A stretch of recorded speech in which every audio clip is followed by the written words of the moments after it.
I have finished the 8 passenger documentary, and if you have too, let's discuss. So, there are a few things that I wanted to touch on from this documentary. One of the main topics is the husband, Kevin. Now, I understand why he was a part of this documentary. However, I felt like whenever he was on camera being interviewed, it was very theatrical.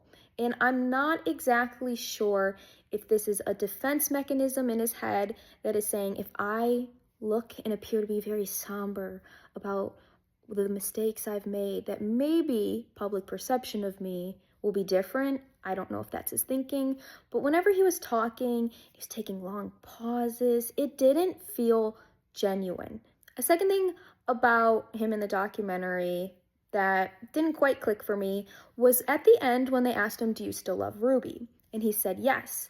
And I think he said he still longs for her. Correct me if I'm wrong. He then goes on to explain that he has all these great memories of when things were good, so how could he not love her? Which that confused me because I think if I were him answering that question, I would have said, I love who she used to be. Because all of those memories are someone she used to be. She changed. Everyone in the family acknowledged the switch when Jody came in. So how could you love Ruby now?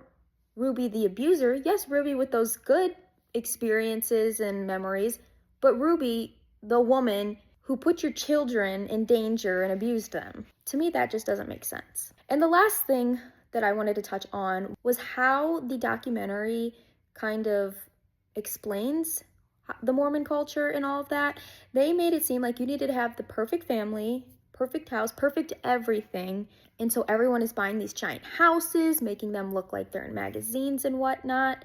I thought all major religions had at least one thing in common of being humble, where it seems like the Mormon culture is who could be the biggest baller. Feel free to leave down below if there are any things that you guys wanted to talk about or had thoughts on from the documentary. These are just kind of the major things that stood out to me.